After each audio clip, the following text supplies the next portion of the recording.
Welcome back to our preview of the Hennessy Chase Day. Ruby, the Deloitte Novice Hurdle always provides a useful indicator as to the strength of our novice division, and this year it looks particularly strong. Yeah, it does, and it's a good trip. I mean, it catches the 2.5 miler and the 2 miler, being the race being over 2.25 miles. But look, at entry stage, it looks a very good race. What will actually be declared on Friday morning is another ball game. But I think Willie intends to run Champagne Fever and maybe a few more. He was very disappointing in Ace, but he was that disappointing you'd have to write a line straight through it. He ran that bad. I think Brian Hamilton is planning to run Moscow Manning, who was a good bumper horse last year, and he has done nothing wrong this year. He beat the Paparazzi Kid and he's only run over hurdles. You've Wahi won it too. There's a lot of good novices in it, and I'm sure the winner will most definitely tighten up in price for Cheltenham afterwards. No guarantee that Ponte Alexander's going to show up there, but he was very impressive in Leopardstown last week. I'd be surprised if he runs, having ran just last week. He was very good. He jumped well, he travelled well, but I was more pleased with the way he quickened up from the second last, and he's a very exciting horse. Dave, the Supreme Novice Hurdle this year at the festival, it's certainly shaping up to possibly be the race of the festival. Well, at the minute you'd imagine that Jeski sets the standard. He's been very impressive. I was hugely impressed with him at Leopardstown at Christmas time, because I thought, as novices go, it was probably the best bunch of novices, best novice race that we've probably seen so far this year over 2 miles. He travelled so well, jumped like a bunny, and he picked up and put 6 lengths between good graded horses in the space of a few strides, and I say he's going to be an awful lot better and better ground. He's only just turned 5, and he only started racing last year.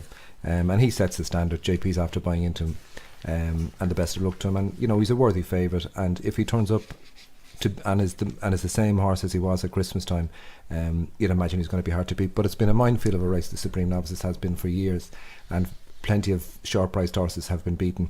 But Saturday's going to tell a tale. These horses, it's an intermediate distance, as Ruby says, the good 2 milers and the good 2.5 milers. It's the last real trial before Cheltenham. And maybe something is going to shape up on Saturday which might shake up the market, but at the moment Jetski is a justifiable short price favourite, and he sets the standard. Well, the Deloitte is the Grade 1 novice hurdle, and of course we have a Grade 1 novice chase as well. Don, the PJ Moriarty, again a race with a great pedigree, and some great horses have won it. How would you assess the Irish novice chasers at present? I think they're strong. Generally they're strong, yeah. Again, it's a case of what's going to run here, but most of the best ones, the best kind of 2.5 to 3 mile staying novice chasers are in here. If I have Charlie runs, I'd be interested in him dropping back down and trip. His last 2 runs have been over 3 miles. 2 runs ago, Ruby again was at it. Sure. About a half an hour before he got Tidal Way out, he was getting back and focused up to be his stable companion Abe Charlie. Quite a day he had, actually. Get up on the line on 3 successive races. Quite an hour.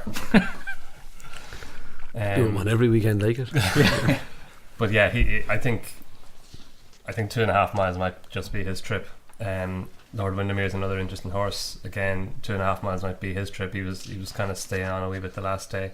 To dig out, he was a bit disappointing the last time, and he probably want a longer trip than this 2.5 miles as well. Back and Focus is in there, and Boston Bob, the 2 William Mullins stroke Graham Wiley horses, they look like seriously good staying novice chasers. I suppose Boston Bob, he's probably going to have to step up again on his debut, but there's every chance that he really was a top class hurdler. So it's Michael Dagan is in there as well. Willie is a very strong hand. It's shaping up to be another cracking contest. Of the horses of Willie's that you've ridden in the novice division, Ruby, how would you rate them or grade them? Yeah, they look to be a decent bunch. I'd probably say that unless it was absolutely close to unraceable, 2-5 would be sharp enough for Back in Focus. But Boston Bob has improved a lot since he won in Navan, and he's in really good form. Michael Dagan hosed up in Thurles on his last run.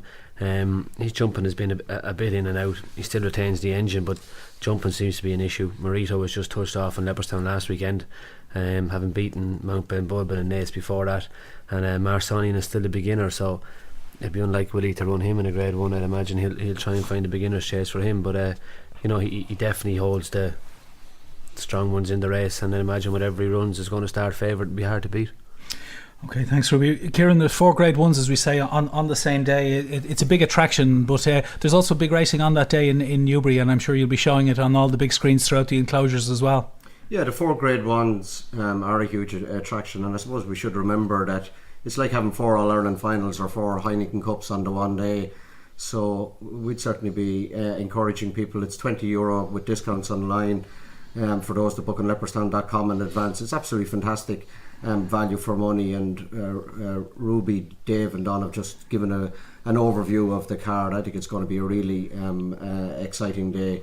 Our first race is off at 1:10 on the day. Our gates are open at 11, and we'll have our winning line in the enclosure. So for those that come along early, we'll have a panel of racing experts, hopefully helping punters to pick a winner on the day.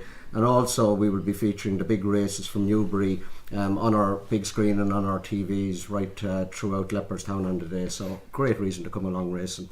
So anybody who comes along won't miss any of the action. Ruby, just back to yourself, of course, Hurricane Fly emulated the great Istabrack in winning his 14th Grade 1. Quite an extraordinary horse he is. And on current form, he must have a great chance of regaining. Now, that's a unique record that you've had with Cato Star. You actually were the first horse to regain the Gold Cup, and you could be only the second horse with Hurricane Fly in the modern era after Comedy of Errors back in the mid-70s to regain a champion hurdle. That, you must have a really good chance of doing that. Yeah, look, I was delighted with him last week when he won the BHP champion hurdle. He showed a great turn of foot. He travelled really well. He jumped really well. I suppose he didn't do anything any more than anybody expected. He was 1-5 or 1-6, and he won the way a 1-5 or 1-6 shot should. But he's in really good nick. He's had a very good season, and we couldn't be happier with him. So hopefully he can go to Cheltenham in March and even though he's 9, last year. He seems to be as good as ever. Even looking back to this time last year, how much better do you think he is in comparison to last year? He's had a more solid preparation. He's a couple of runs under his belt. He's a deeper kind of fitness. It was last year. Willie didn't have an easy time with him. This year it's been much more straightforward. You say about him being 9. I don't think age is as big an issue with hurdlers as it is maybe with chasers. A lot of champion hurdle winners have been 9 and a bit more with it. Don, Tony McCoy said in the Racing Post during the week, he was quoted in the Racing Post to say that Darlan has a fair bit to find with Hurricane Fly. Would you agree with that? Well, he does. It's a fact. On the book, he does. He's got him. He was impressive in winning at Kempton, and he's a lovely, lovely horse. He probably would have won the Betfair hurdle last year had he not fallen at the second last and buried himself on AP with it. But yeah, he's really, really progressive. He's the kind of young contender who has to now, like Hurricane Fly sets the standard. That's given.